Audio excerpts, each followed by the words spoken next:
All right. So recording in progress. Here we go. Yes, this is great. So I'm Nora Armani, Socially Relevant Film Festival founding artistic director. And this is our first big Zoom with all the women filmmakers that are in the selection of SRFF 2023, our 10th annual edition of the Socially Relevant Film Festival, New York.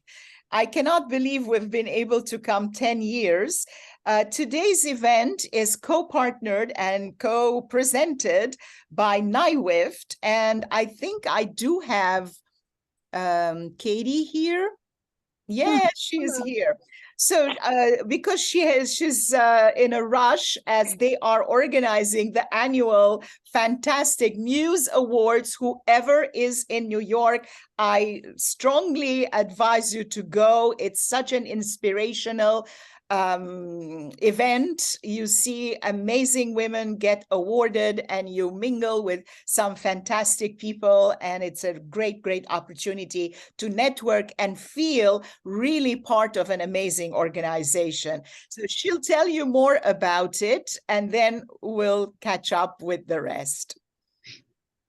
Thank you so much, Nora. And I promise I will be brief because I know you have many exciting things to talk about. And I admit I did leave a Muse production Zoom to come to this, and they're waiting for me to come back. So I'm going to do that in a second. But congratulations to all of you. It's so exciting that you're in this festival. It is a wonderful festival. We've been very proud to be a co-presentation partner for many years and to have Nora as a member for many years. For those of you who don't know who we are, New York Women in Film and Television, we are a nonprofit professional association for people working in TV, film, and media in New York. We advocate for inclusion, equity, diversity, and safe working environments in media. We celebrate women's achievements. We produce more than 50 plus professional development programs a year, both virtually and in person. And we preserve and fund films by women. If you're not a member yet, and I know some of you are, I've been chatting with some of our members already privately in the chat window. We really hope that you'll consider joining us. I'm actually going to drop in the chat window a special discounted application just for you, the women of SRFF, that you can use now. We'd love to have you join. By joining us, then you can also get access to discounted tickets to the Muse Awards. I hoped, Nora, that I'd be coming here today saying the names of who the muses are going to be, but that's going to be in Variety tomorrow. So I'm not allowed to say anything yet, but I can tell you we have a legendary actor, a Pulitzer Prize winning journalist, a literal and figurative superhero. It's going to be an amazing time. Tuesday, March 28th, Cipriani 42nd Street at 11 a.m. We hope you'll join us. And congratulations to you all again. We can't wait to see your amazing work.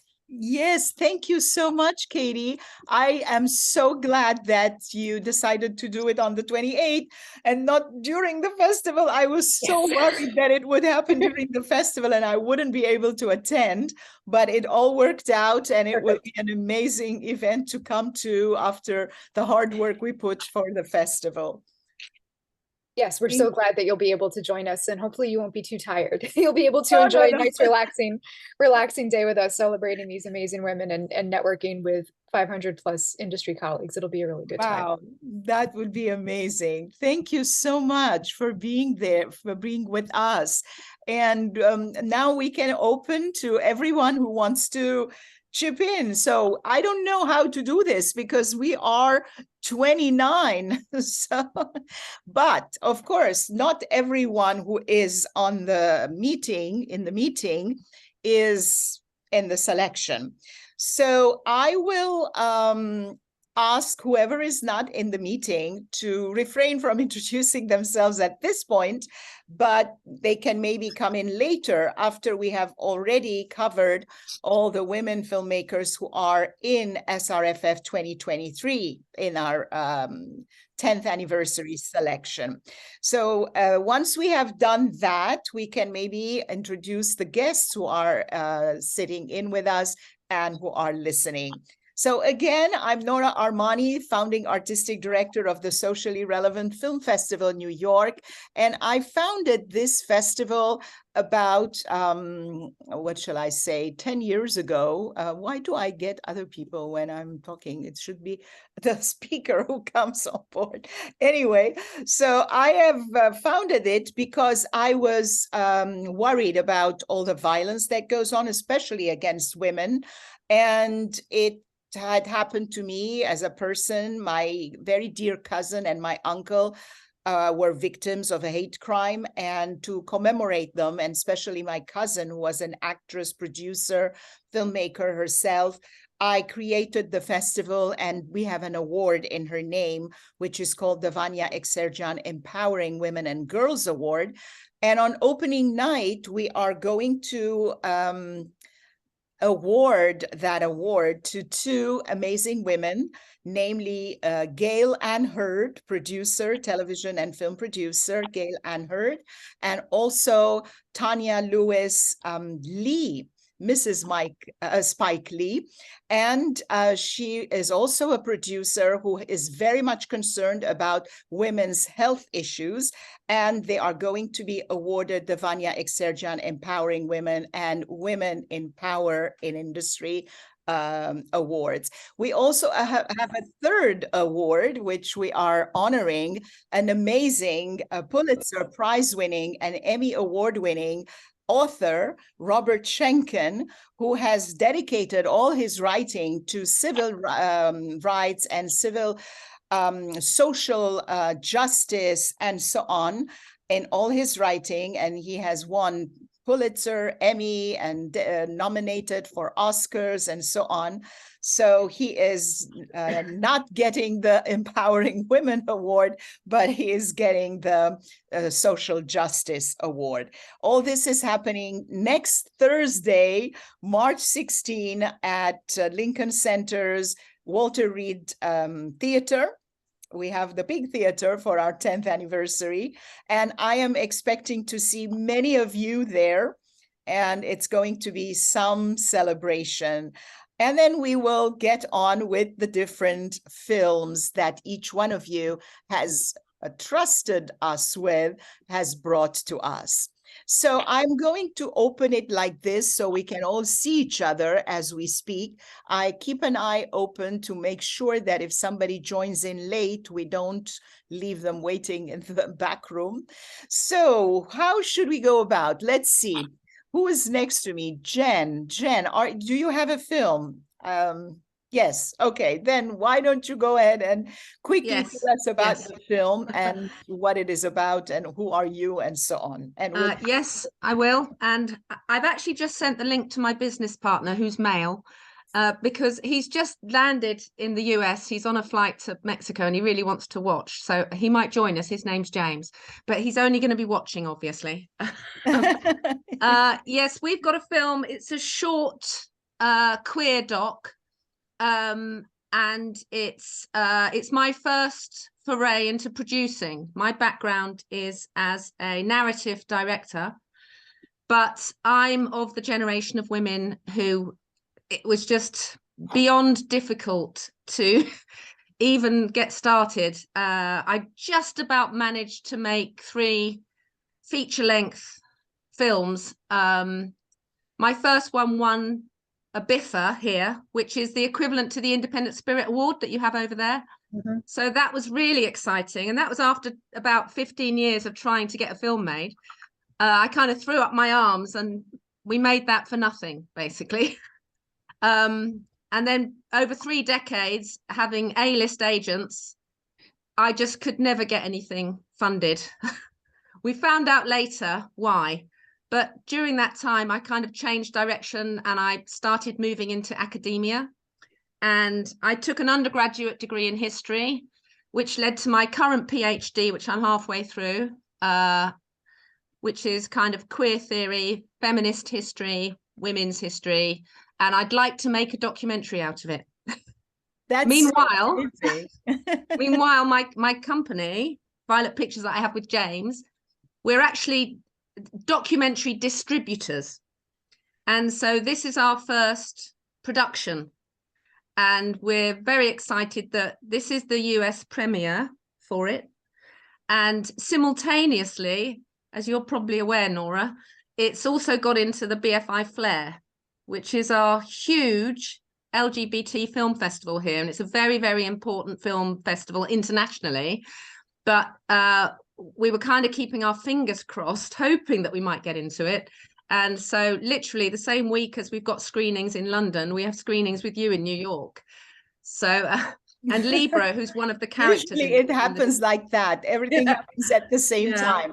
I have a question for you. You said you're distributors. Are you looking for new works? Well, no, because we're trying to move back into production. But I mean, the thing about documentary distribution, and we're just one small company, documentary film distribution is quite niche, and you can't really make a living from it, because we're doing other stuff and we're trying to be producers. And I'm also a scriptwriter as well, so I'm writing screenplays at the same time.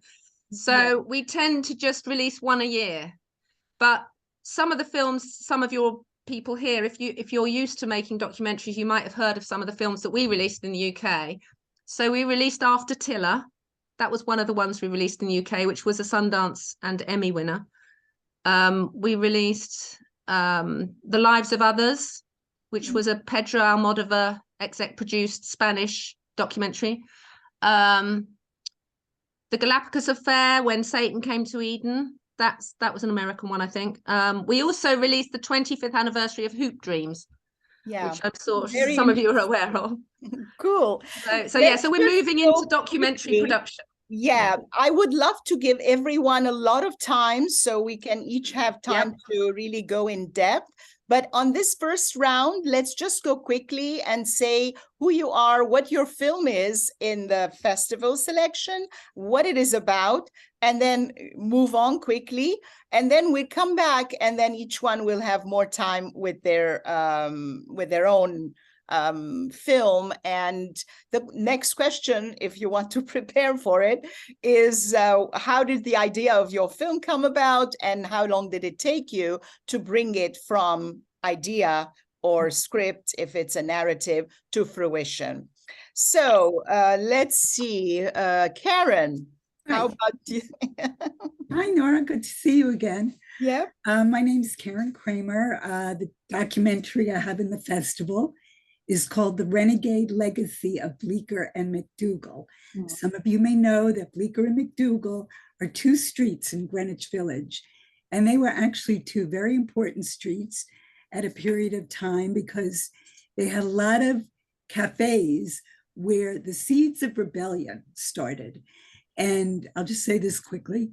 After World War II in America, we were going through a very intense time of conformity and fear with Cold War and everything. And there were a group of people who said, I want to escape all that. They started gathering in the coffee houses and wrote rebellious poetry, which eventually merged into rebellious folk music. And I'm sure some of you recognize the names like Allen Ginsberg and Bob Dylan, of course, and Peter, Paul, and Mary. And then this began to grow and grow, which, by the way, started out as a lot of people trying to squelch them and actually arrest them.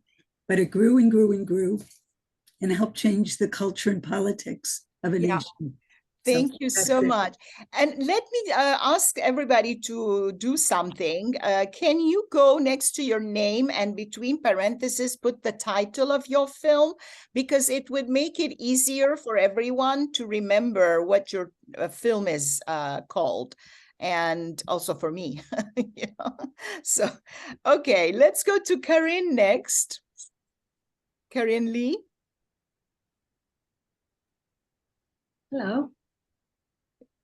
Hello, Karine? You're not here? Are you speaking you of are. Karen Lee? Okay. Okay.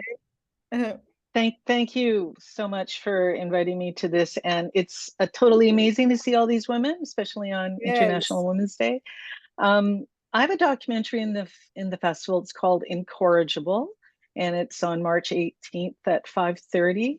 And Incorrigible is about a woman who was arrested when she was 18 in Toronto, Canada, for having a Chinese boyfriend.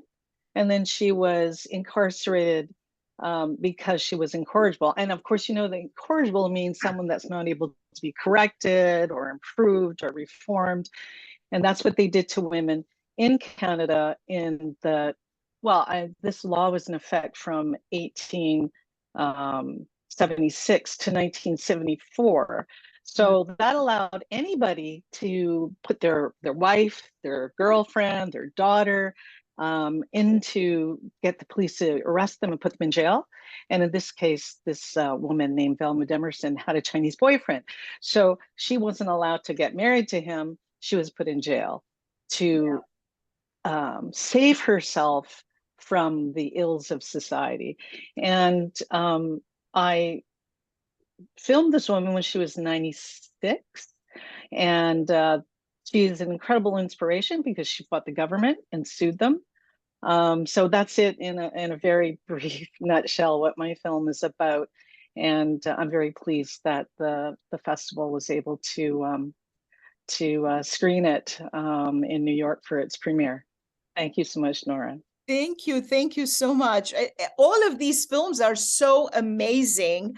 I want you all to know, and I keep repeating, it is a fantastic learning experience for me because I have learned so much from each and every one of these films, things I had no idea about, or things that I knew something about, but then I discovered so much more. So bravo to all of you for braving it, because I know it's so difficult to put a film together. It's not done overnight.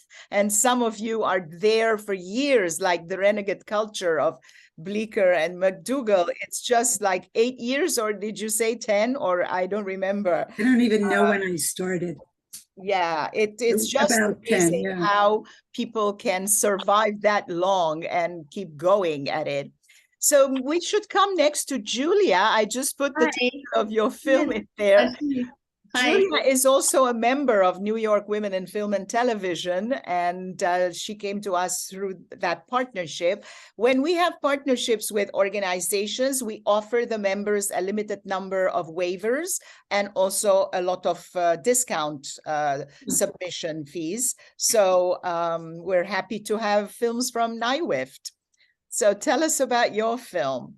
Well, my film, Still a Revolutionary, Albert Einstein, which is a quote from Einstein in the last years of his life, he came into me as a subject when I was making a film about the American women who went to Spain to help the Spanish Republic in the Spanish Civil War, a film called Into the Fire, American Women in the Spanish Civil War. It was doing the research on that film that I found out that Einstein was a great supporter of the Spanish Republic. I had thought of him the way most of us do, he's just been turned by the media and over time into a harmless creature, a cute elf. That's not who he was. He was a really tough firebrand who fought for all the things he really cared about.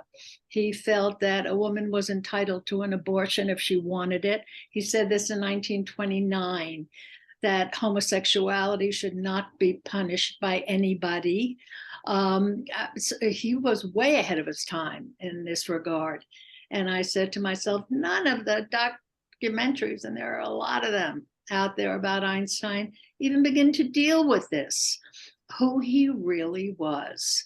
He cared. He did not have his feet in the clouds and his head in the air. So that started me on a 12-year odyssey to get this film made. Yeah. A lot of research. I shot in any number of places around the world, Israel, England, and it was all a lot of fun. And I got lucky enough to get primary funding from an unlikely source. So, hey.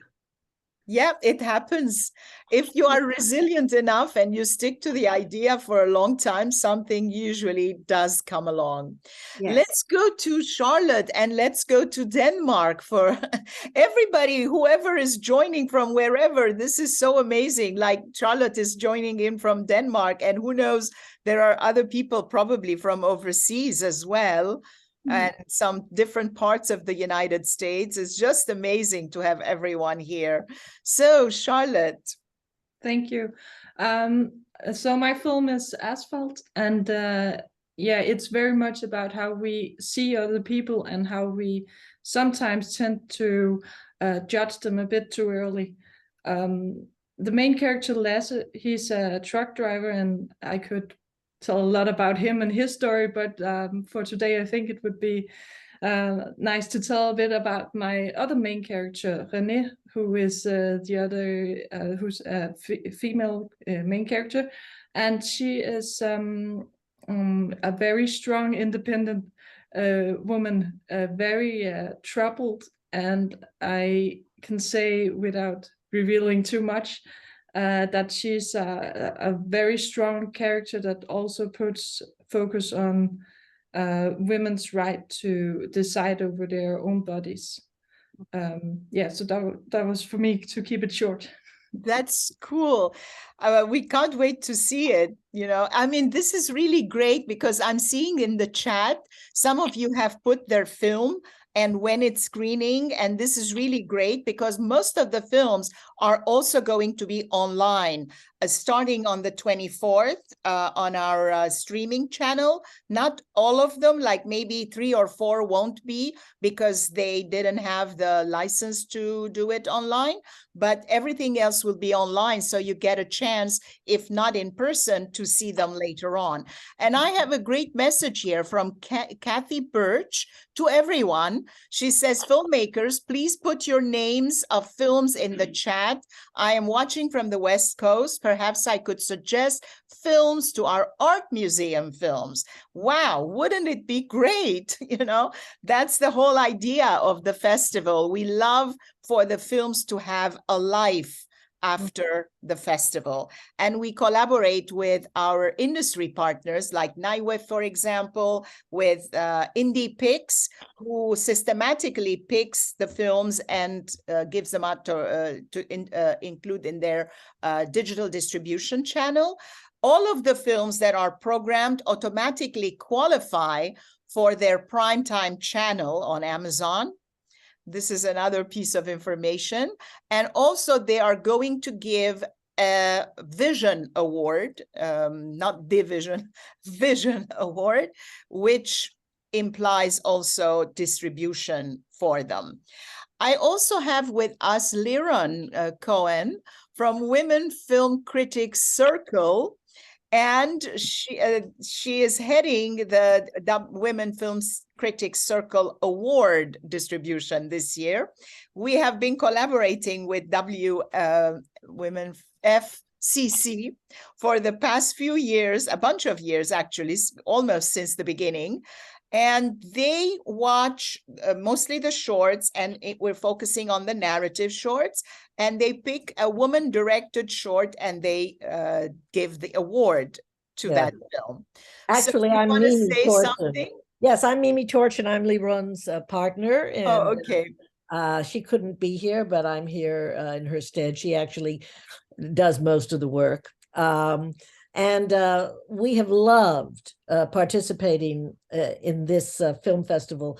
The films are so wonderful and so worthy, and we're very, very happy to be able to, choose one to award. But watching them all has been, we feel very fortunate to be involved, and we congratulate all the filmmakers. You are talented and committed, and it's an honor to be associated with you. Thank you so much, Liron. I mean, Mimi. Yeah. That's okay. People mix us up. Together. Even though we're 34 years apart, people mix us up. I know. And also, we can everybody, you can save the chat in the end. You know how, right? There is the smiley face next to it. There are the 3 dots. If you click on them, there is save chat, which means you'll have the list of everybody, the link from NYWIFT, and also if anybody wants to put their emails for later networking, all that is part of this exercise. So let's see who we have here. Oh, I have Ini Weisberg from Midsummer Night's Dream in prison. She is not the filmmaker, but she's going to tell us about the journey with this film, which is very, very interesting. Hi, everybody. I'm Ini, and I'm co-post-production director is a mouthful, and one of the editors of Midsummer Night's Dream in prison. And I'm here representing my late colleague and friend, Bushra Azouz, who directed the film and passed away, sadly, right kind of towards the beginning of post-production. So I'm here with Ellen Thomas, and I think Aisha Khazul is here too, representing the film and on her behalf. Yeah, this is really a sad story, but I hope somebody will be there because we are preparing a nice Q&A after the film. Someone who works with prisoners after they are discharged from prison and how they integrate into society.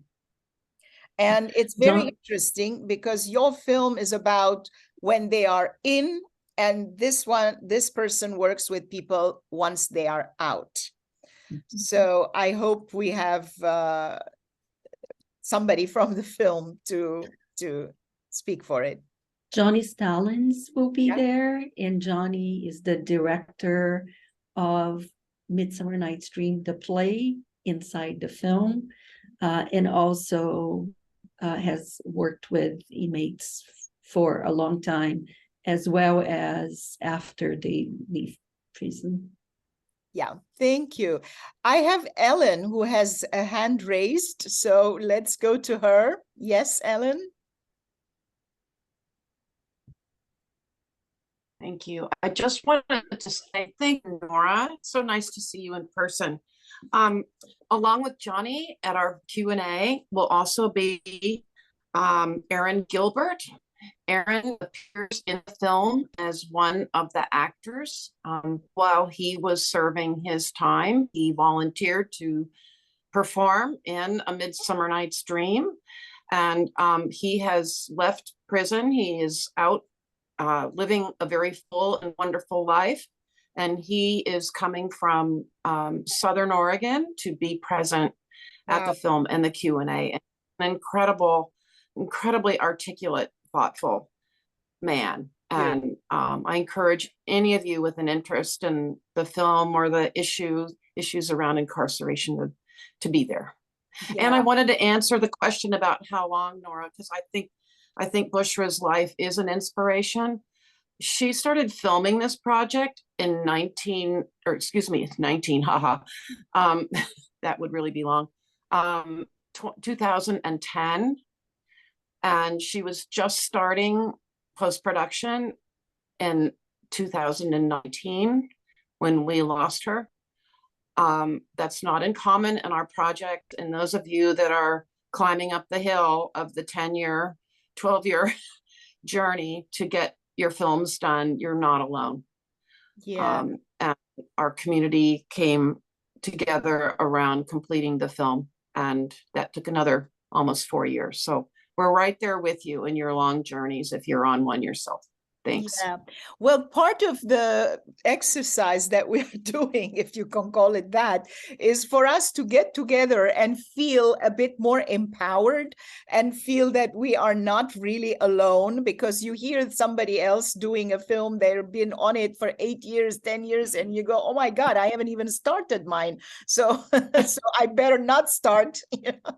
So, and it's important because or maybe you're getting in front of a situation where it's a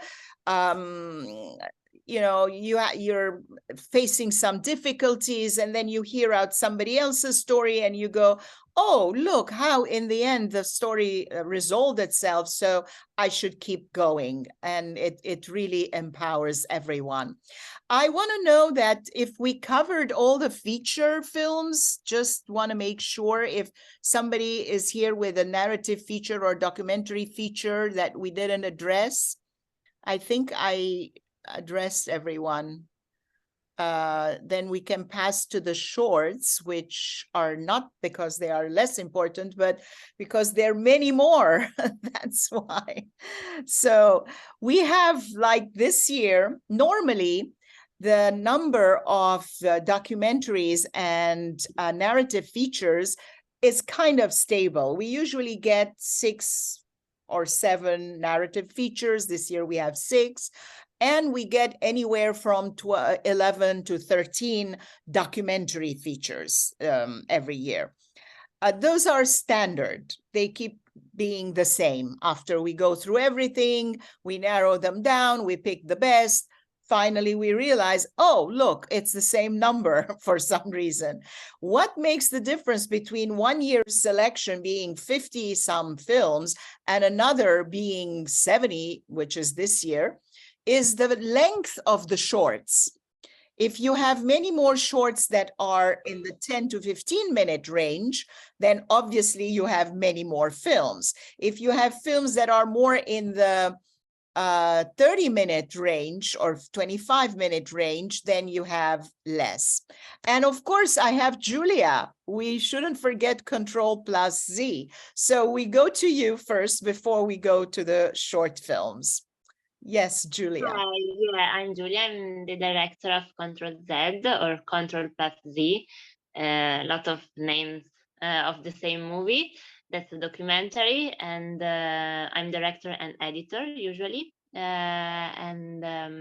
movie is about this relationship that I had, virtual relationship that I had with these 4 hikikomori, that are these usually young people, mostly men, that never go out from their homes, neither from their rooms, for weeks or years sometimes. And we had this relationship and this exchange that lasted like 5 years, and last also now for some of them we keep in contact. And I think it's about an age in which we everyone it feels inadequate from or that it can't stand the rhythm of society. And so it's an exchange about this and the urge of feeling compelled by the rhythm that society imposes on us. So it's for me, it was also as a woman, I felt compelled with some steps that I felt I had to do in my age. And so that's good to speak about this film also in this meeting. And that's it. Yeah. It's very interesting because in the previous interview, you were mentioning about the isolation that lockdown imposed. And these people are people who live in isolation, whether there is a lockdown or not. And even before. And a lot of times we each feel that, whether we are hikikomori or whatever they are called or not, you know, because we are all working, either writing or planning the film or even with the film festival. That's why I love these meetings. I love the Meet the Filmmakers broadcasts because it finally shows to me why I am doing it in the first place. Because at 3 a.m., when I have to send some more emails and I have to finish this and that before I go to bed, it does feel lonely sometimes.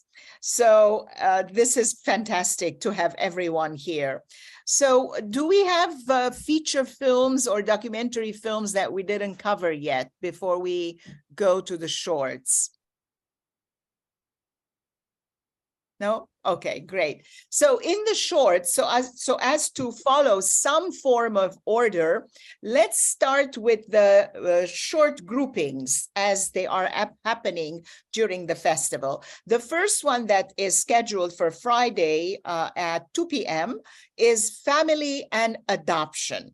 So who do we have in the family and adoption section? I think we have T. Little Bird. It's about a beautiful adoption story, and that is also part of the Voices of Canada series. And I forgot to mention that Kareen's film is also part of the Voices of Canada series that we have. So Lee, tell us about your film. It is an adoption story. It's actually a disrupted adoption story, which is something that I didn't know about before I wrote this film. It's about a little girl who's in the foster system and the village of women that surround her, basically. Disrupted adoption is something that happens with relative frequency, and basically there's a window when a child is adopted here in Ontario, but in many places as well, where parents can change their mind. And so that sort of was the impetus for this film. And it follows themes of the long-term fallout of depression, of female caregivers, of motherhood. And the goal was to, having had reached my saturation point of superhero, depictions of what is heroic on screen, the goal here was to reframe what the notion of heroism meant for me. Yeah, very, very touching story. And the little girl who is T's daughter does an amazing job as an actress. So whoever will have a chance to see it will really enjoy. Okay, who do we have in the family section? Family and adoption. Any of the shorts in that section? No. Okay, so we'll go to the next one, which is about health and home and health. And I think we have Jen Sanchez, which is Azúcar. Yeah. It's an animated short about immigration or passing the border. Family. It basically, yeah, also family in a way. They're all kind of finish up the same picture. Yeah. Yeah. Hello. Thank you for hosting. My name is Jen Sanchez. I am the art director for Azúcar. It's just to kind of keep it brief. It's a story about is an immigration story about a mother and her son crossing the border and the obstacles that they face, as well as the sacrifices that they make. I am a first-generation American. My parents immigrated from Colombia before I was born, so I grew up around these stories of people immigrating to the U.S. So the topic is very near and dear to my heart. I hope you guys enjoy. Yeah, I'm not sure what else to say. Yeah, you have to see it. It's really beautifully done. And she is the animator, so she's responsible to a lot of it. I have Rachel here. I think we forgot After Fred, right? Is that in the family section? You're muted. Yeah. No, I'm in this block. I was just letting you know. Yeah, you are in this block. Okay, yeah. Okay, tell us about it. It's another fascinating story. Okay, so After Fred's a short documentary about someone called Charlotta. Here's a picture, visual aid. And she escapes a domestic violence marriage after 60 years. Oh. And so it's an incredibly unusual story. Sorry. And you'll kind of fall in love and have your heart broken at the same time. I'm in the UK, but she's in Oklahoma. She's 95 now, and we write back and forth, and she's an amazing person. But I am screening this film tonight. The local women's shelter has asked me to screen it for International Women's Day.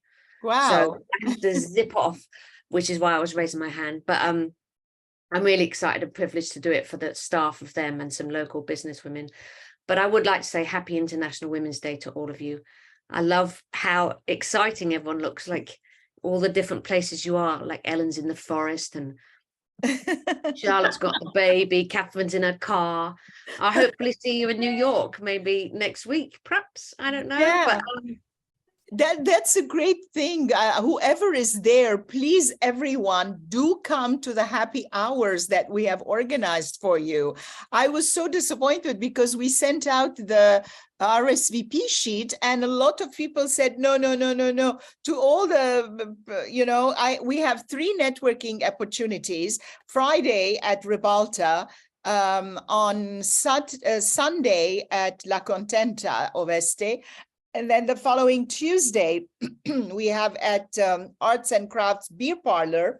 All these have been organized so that filmmakers can have an opportunity to chat with each other, because while the screenings and the Q&As are happening, everybody's in and out of their own screening and they barely crisscross each other's paths. But these are opportunities where you can actually mingle and talk. So I have another chat request from Kathy, who's saying, could you put in the chat, it's Indie Picks, Indie Picks Unlimited. Their logo is on our website in the sponsor and partner section. If you click on it, it will take you wherever you need to be. And they have that Amazon Prime channel. So I put it in the chat for everyone. Okay, who do we have from this section as of yet? Yes, Susie. Okay, the metabolic connection. Hi there. Hi, everyone. Thank you for having me. This is an incredible group that I'm part of. So a little bit about me. I'm an eating psychology coach, and I founded the Metabolic Connection a few years ago because I have worked with people, just like mostly women, that have been on the diet roller coaster for many years, and helping them reframe their relationship with food and find out what's going on internally as well. You probably don't want to hear this part, and it's very encouraging because I know that I'm going to start this trajectory that many of you have been on, that it's taken so long. This came out of nowhere. It started as a conversation with somebody in the beginning of the summer of 2021. And by December of 2021, we shot and interviewed in just 2 days. I self-greenlit this. And then we developed this 9-minute, 47-second documentary short.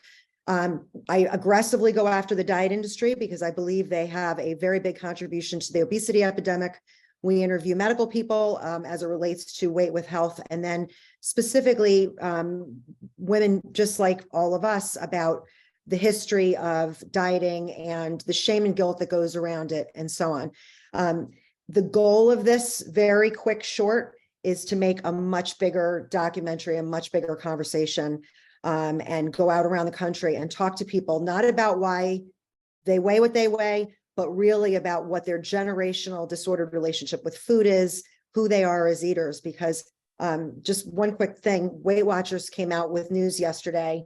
After a bad year last year and losing about 1 million subscribers, they are now going to start going to the diet drug universe. And of course, announcing that, the stock went up 79%. So the diet industry is not going anywhere. There's a huge background, and our relationship with food has only been tainted the way that it is over the last 100 years. There's a lot of conversation to be had, and the goal of this short film is to have a much bigger conversation, both individually and on screen. Yeah, very, very important conversation. So the health section also has homelessness, but do we have anyone from the homeless section?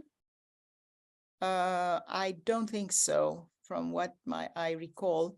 In the beginning, when I was sending out all the emails, I kept saying, please put the title of your film, because there are so many names we are dealing with, and I am not an encyclopedia to remember, oh, this person is the filmmaker of that film. So I mean, how am I going to remember that? Which means invariably I have to drop what I'm doing, go back to the list and see who they are and what film it is. So please put the title. But now it's kind of become, I know who you are now because we've been working on it for so long now. So I don't see anybody from the health and home section. The next one is climate. Do we have anyone from climate? Yes, Jess. Hey, everybody. It's so great to hear about your film, such great, important issues. And actually, my documentary short is called This Mortal Plastic. And it actually does have a kind of female perspective in that it looks at the phenomenon of this sort of stuff that we touch and hold and use every day. It explores what this is, and it considers it from the lens of time. Looking at lifetimes, I made it during the last few months of my mother's life, and I also pay kind of tribute to my daughter, and just thinking about how now this stuff is like literally everywhere in our bodies, on the planet, and it's just such a strange thing. We don't even know what it is. And there's so many different versions of it. So it's sort of more of a poetic invitation to the disturbing and also kind of magical reality of polyethylene plastics. So that's my film in a nutshell. Yes, I keep referring to your film as a horror film because we should create a horror section and put that there, because when you see the film with all this plastic that we are already eating, it's already part of our bodies, and it's in the fish, in the ocean, in the water, and I'm like, that's it, we're doomed. We can't do anything about it now. So yeah, but of course we have to do something about it. So any more films? Let me see in the section of environment. Well, one just quick note on, because often people will ask, what now? What do we do now that we know this is like bad news? In a lot of ways, we kind of know that this is like a little bit everywhere and too much and disturbing. But just this week, there's some interesting good news in terms of the United Nations coming up with language to protect the ocean, which is so important because, again, our actual livelihood, our oxygen depends on the ocean. So, it's about like, are we continuing to make more of this stuff? It's not our problem to deal with as consumers, so much as it is looking at it as a pipeline issue of, can we please stop making this stuff, digging it up from the ground and making it from fossil fuels, et cetera, et cetera. So, but there is a glimmer of hope that we might finally be with this broader movement on climate and the environment, shifting away from that, not eliminating, because there's wonderful uses too. So, but anyway, it's not all horror. Yeah. Okay. We have a very interesting section this year with the group of shorts, which are in the BIPOC section. It's called Rejoice, Resist, BIPOC Films and Filmmakers.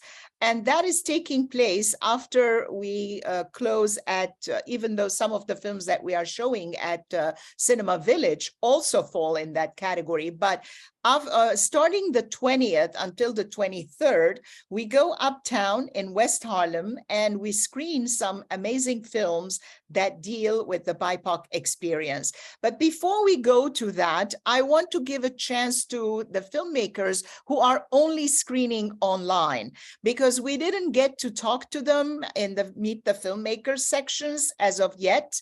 So maybe this is a good opportunity for us to hear from them. And then after the 24th, when we start the online section, you're going to have your own Meet the Filmmakers broadcast. But for now, let's find out from Catherine, for example, who made the film Donuts. Hi, I'm Catherine Berghoff. I'm from Chicago, but I'm actually in California right now because I'm working on my next film. Donuts is a story of two different police officers, an older white male who's been a police officer for his whole career, and a young African-American woman. They got thrown together because of a police bullet.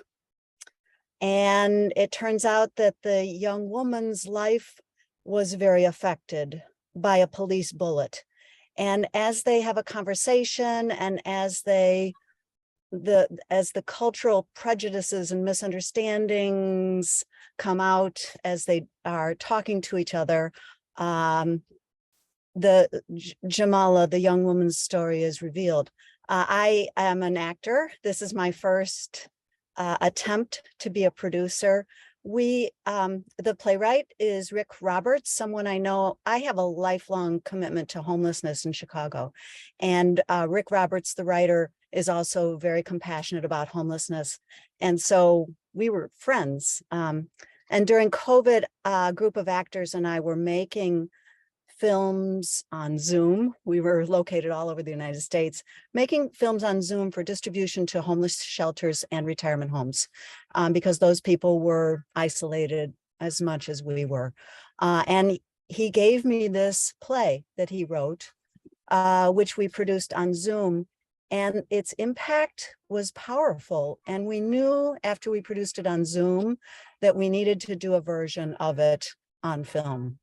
And so that's why we made the film. We could see that it sparked discussions that were sometimes painful. Yeah. So yeah, I'm very, very proud to be here among all of you. Thank you very much. Yeah, and you will be able to see it after the 24th, when the film starts streaming online. We also have Brenda Gillis, who has a documentary which is screening online. You might want to tell us about it.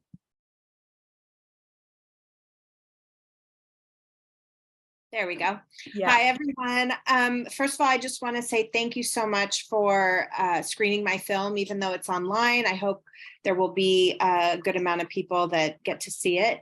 My film is called Living Years. I don't know if you all can see that. This is a story about, it's a short documentary, 38 minutes, and it's a true story about my dad, who was a quadriplegic for over 65 years.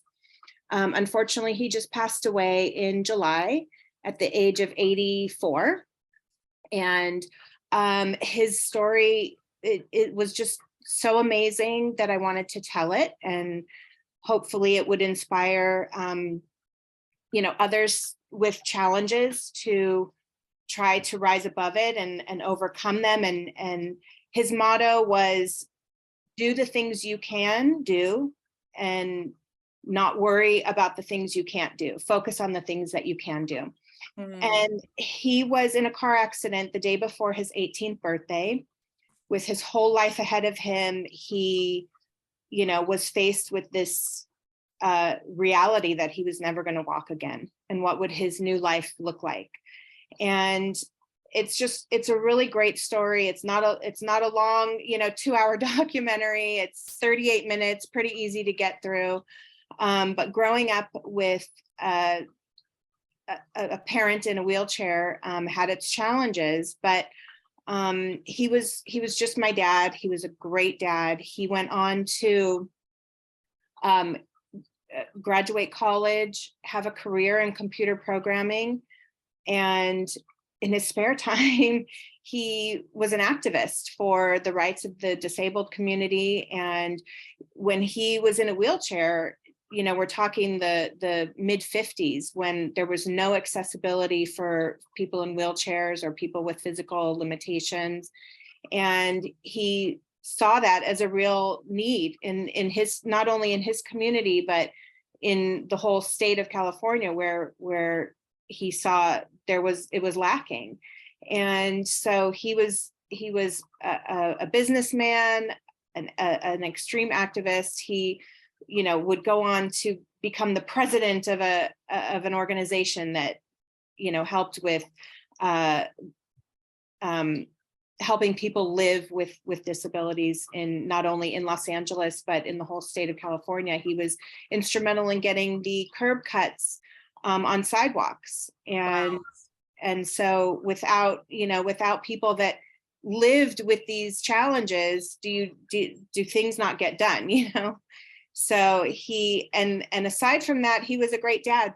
So I wanted to really honor him and tell his story. And I hope that you all get a chance to see it. And if you don't see it on the screening, I've put my email or my website, sorry, on the chat. So I do actually have the film accidentally placed on my website for now. So if the film kind of goes in a different direction, I might take it down. But for right now, it's there, and I've been kind of doing the film festival circuit for over a year.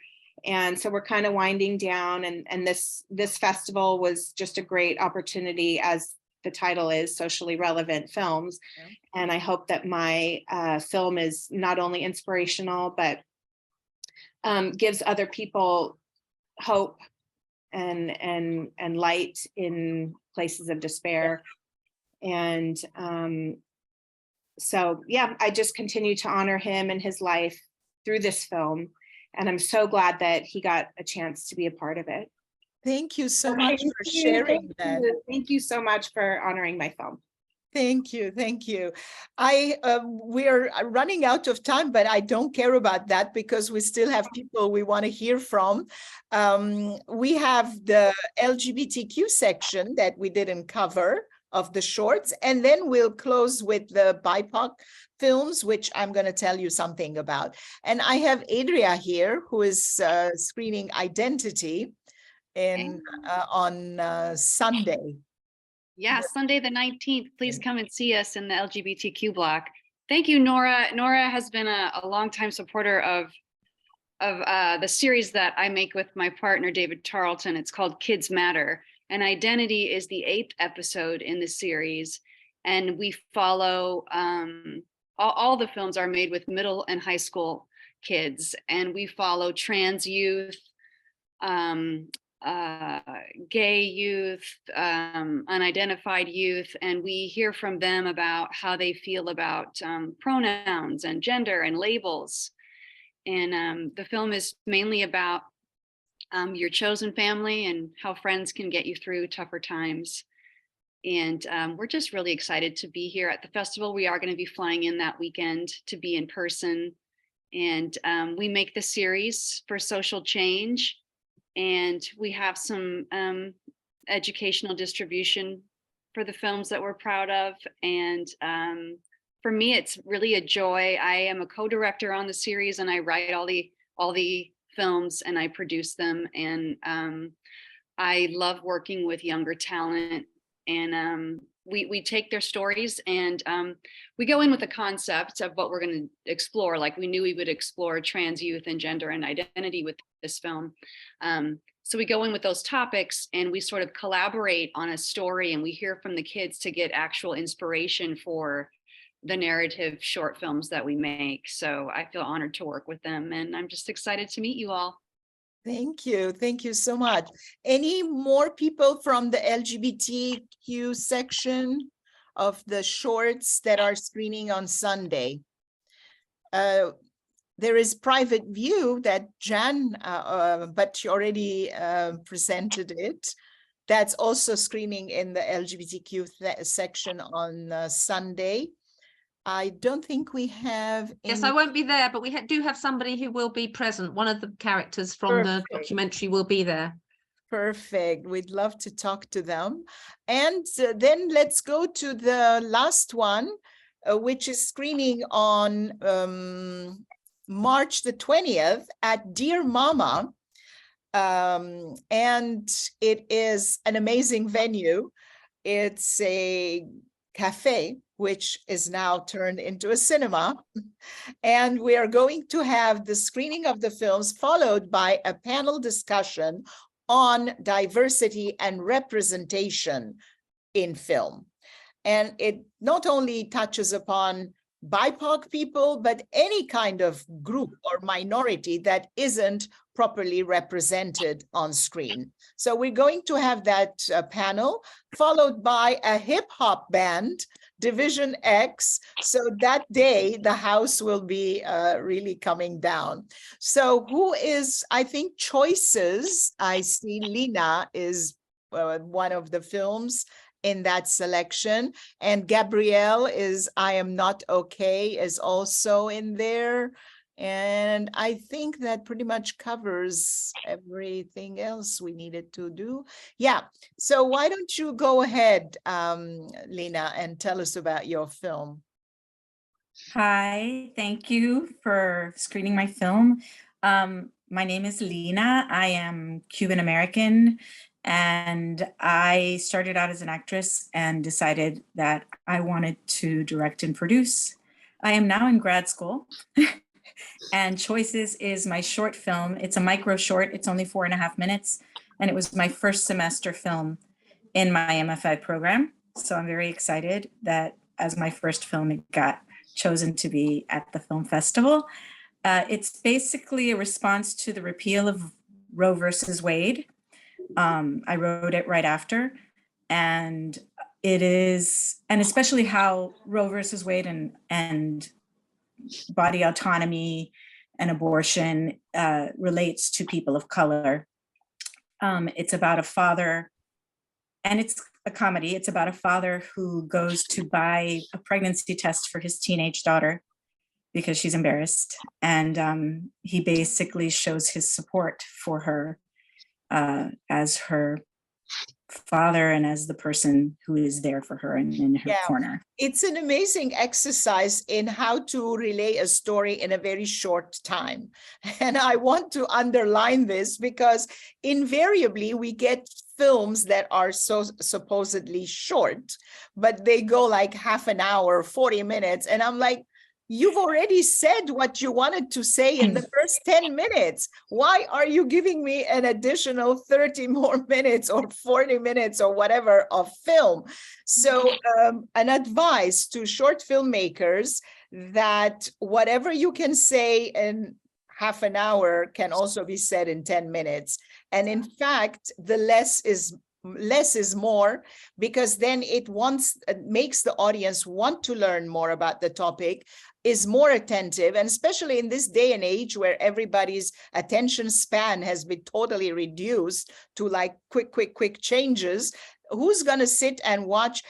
It's different when we're talking about the narrative. Even with narratives, don't give films that are 2.5 hours, 3 hours, whatever. Why? Because I mean, okay, in certain cases, it's a artistic statement, which I totally understand.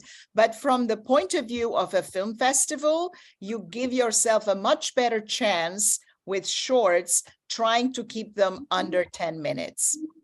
And with narratives, try to keep them between 90 and 100 minutes. So my 2 cents of worth of advice. And who is, yes, Gabrielle, I'm not okay, but you are okay. Hi, Nora. Thank you so much for hosting I Am Not Okay. I'm Gabrielle Lansner. I'm the director and editor. The film is the somewhat abstract narrative is a Black mother's response to the protests that happened in New York City after George Floyd was killed. And it was inspired by a Facebook Live post by a friend of mine who has a son who's 25 and had just been at the protests. And so she, in her kitchen, was on a rant that was full of anger, but also love and desire to figure out how does her community and the world support Black children. So it's also just as much about the huge weight that Black families have raising their children. I've been a choreographer my whole career. I've been making dance-based films. So the film is a duet between a young man and a mother. And it's also intercut with photographs from the 2020 protests that happened in New York and actually around the country that my sister took. And so that, in a nutshell, is my short film. Thank you so much for sharing. I think we've come to the end of our broadcast. If there is anyone that I have forgotten, all the people who are on video, I have covered, I think, if I'm not mistaken. And if there are some people who are not on video, which who are women filmmakers and have films who I have forgotten or disregarded or ignored, please forgive me, it's not intentional, and let yourselves known so we can give you a voice. And thank you everyone for joining in. I am putting a discount code for you, which will be usable for all the different films that are not on the early bird, which ended yesterday. And you can use this discount code to get 20% off on any of the full price tickets. So I put it here, and I'm going to save the chat saved, so you can also do the same. And thank you everyone for joining in and sharing your stories. Thank you so much. And it's so amazing, so empowering. Hold hands virtually. Thank you so much. And all the best to you all in all your endeavors, and come and see the festival again. We are nothing without you, so we all go hand in hand. Okay, thanks everyone. Thank you so much, Nora. Bye. Bye, everyone. Bye now. Bye, thank you. Did Thank I you. forget anyone? No, I don't think so. Okay, thanks, bye.